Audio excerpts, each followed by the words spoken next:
distinguished members on the dais, ladies and gentlemen, बहुत सारे लोगों ने यहाँ आकर के इस कार्यक्रम को ऐसा बना दिया जैसे ये ख्वाजा अहमद अब्बास का नाम मेरे लिए हो।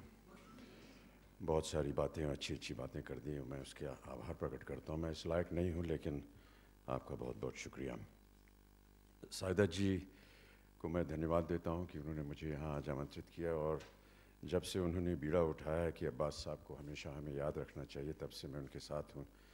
और बहुत सारी मीठी बातें इन्होंने बताई यूनिवर्सिटी के ज़माने की।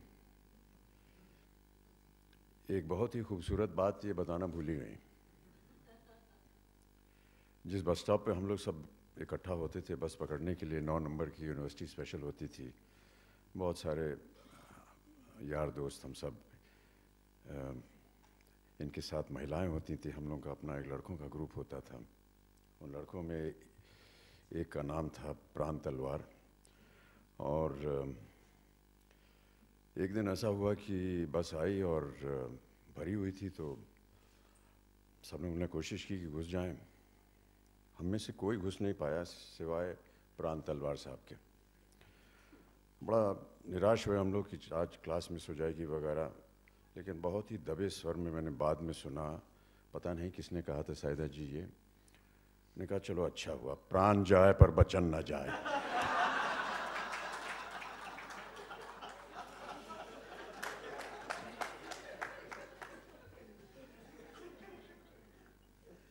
शवाजन जी ने और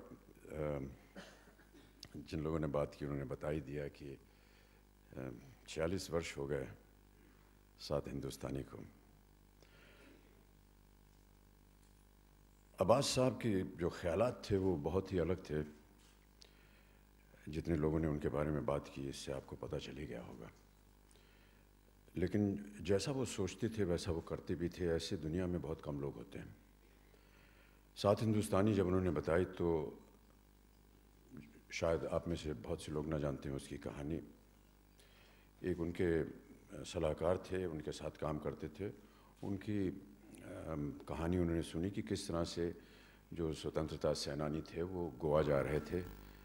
गोवा क्योंकि पुर्तगाली कॉलोनियल रूल में भी था, तो वहाँ पर जाकर के तिरंगा वो फहराना चाह रहे थे शहर के बीचों बीच, और उनकी कहानी थी। तो अब्बास साहब ने ये पूरी कहानी वहाँ से बनाई, और अब्बास साहब को लगा कि 7 ऐसे स्वतंत्रता सेनानी उनको चुनने चाहिए।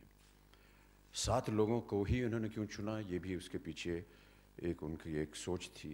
7 रंग होते हैं हमारे रेनबो में, 7 का महत्व जो है वो काफ़ी अहम होता है।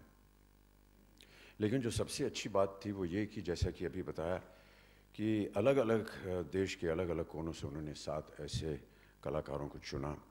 उत्पल दत्त जो कि बंगाल से थे, उनको एक पंजाबी का रोल दिया। वो चाहते थे कि जहाँ से तुम हो उससे अलग भूमिका तुम निभाओ, क्योंकि कहीं ना कहीं अब्बास साहब इक्वालिटी में बहुत विश्वास रखते थे। तो मुझे उन्होंने एक मुसलमान का रोल दिया। मेरे मित्र अनवर अली को उन्होंने हिंदू बनाया। मधु जो कि केरल से थे उनको उत्तर भारत से का एक रोल दिया। जलाल आगा थे जो कि मुसलमान थे, उनको महाराष्ट्रन का एक रोल दिया। इस तरह करके एक मेल जोल करके उन्होंने ये फिल्म बनाई। और न जाने क्यों उनकी ऐसी सोच थी कि जिस तरह से ये सेनानी लड़े होंगे उसी तरह हम लोग इस फिल्म को भी बनाएंगे। तो हम लोग सब यहाँ मुंबई के रेलवे स्टेशन से गाड़ी में गए शूटिंग करने गोवा। 3rd क्लास के कंपार्टमेंट में बैठ करके गए, और वहाँ पर जब भी अवसर मिला पैदल चलते थे हम लोग, अपना सामान वामान ढो करके। रहने के कोई होटल नहीं होता था। जहाँ सर्किट हाउस छोटे छोटे होते थे, जहाँ बिजली पानी वगैरह नहीं होता था, वहाँ पर हम लोग रहते थे। एक ही हॉल किस्म का एक वहाँ पर एक चबूतरा बना हुआ था, वहीं पर पूरा कास्ट क्रू सब एक साथ सोता था। चाहे आप कलाकार हों, चाहे आप कैमरामैन हों, चाहे आप स्पॉट बॉय हों, सब एक साथ वहीं सोते थे। उस ज़माने में होल्ड ऑल होता था, पता नहीं आप लोग होल्ड ऑल समझते हैं कि नहीं आजकल। पूरा बिरिया मतलब बोरी बिस्तर जो है वो एक होल्ड ऑल में से बंद कर दिया जाता है। एक तरफ तकिया होता था, फिर बाकी सब रज़ाई वगैरह उसमें गोल ऐसे बांध करके उसको ले जाया करते। सब लोग अपना होल्ड ऑल खोलते थे, उसी के अंदर सो जाते थे, सुबह उसको लपेटा और चल पड़े। कई बार मैं रात को जब सो रहा होता था तो नींद उठती थी तो देखता था कि अब्बास साहब भी वहीं बगल में ही ज़मीन पर ही लेटे हुए हैं, और क्योंकि बिजली नहीं थी तो वो लालटेन लेकर के काम किया करते थे अगले दिन की डायलॉग्स लिखने के लिए। इस तरह से उन्होंने काम किया। पंडित जूकर जी की बात हुई अभी, और वो आज यहाँ मौजूद हैं।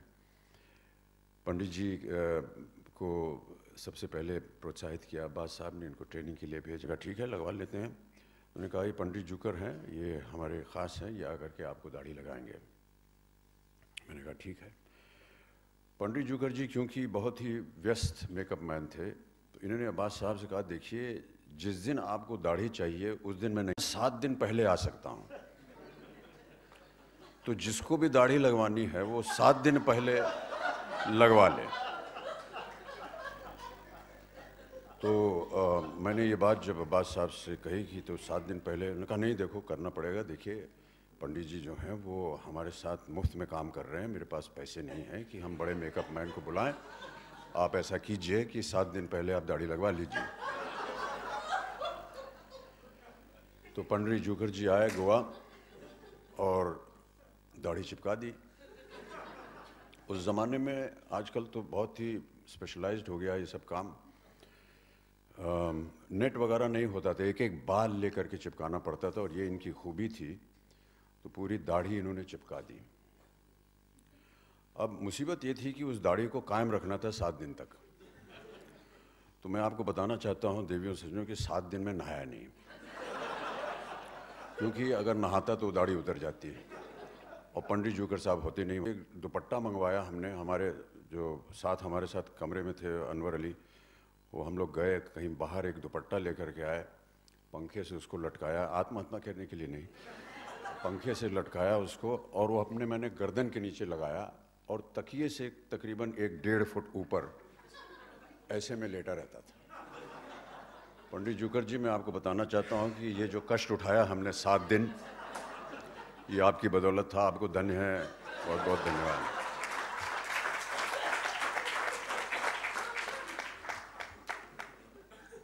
A lot has been said about Abbas Saab. I have no words more than what already has been expressed about him. He was an incredible human being. There were many other qualities that were more professional in him, but for me he was always my Mamu Jan. That is how we all addressed him. Mamu Jan had some wonderful moments with us. Every time we had a problem and an issue, we would go to him and he would have an answer for us or a solution for us. I was great friends with Anwar Ali, Mahmood Saab's youngest brother. And because we were always together, Annu said that, you know, I think you should move into my room. So for many months and almost a year and a half, I stayed with him in his room in Mahmood Saab's house. Mahmood साहब के पास एक sports गाड़ी थी जो कि वो इस्तेमाल नहीं करते थे, वो उन्होंने अनवर अली को दे दी। तो हम लोग उस स्पोर्ट्स गाड़ी में घूमा करते थे। हम लोग समझते थे कि हम लोग बहुत बड़े स्टार हैं, क्योंकि वो गाड़ी जो थी वो स्पोर्ट्स कार थी, लेकिन उसमें पेट्रोल भरने के लिए हमारे पास पैसा नहीं होता था।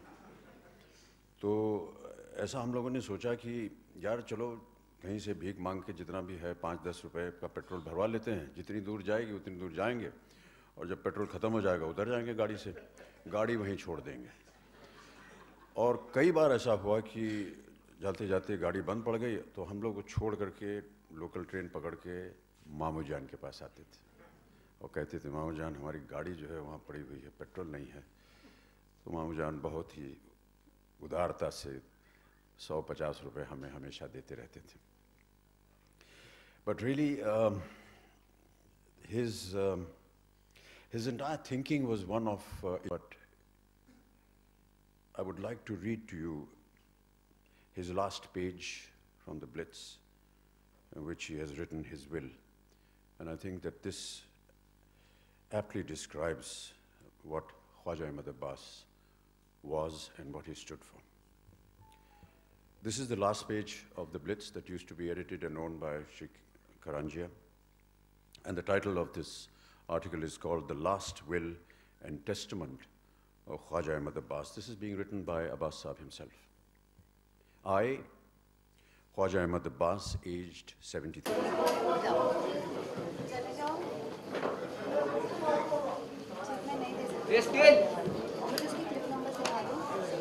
क्लिप नंबर देख लो।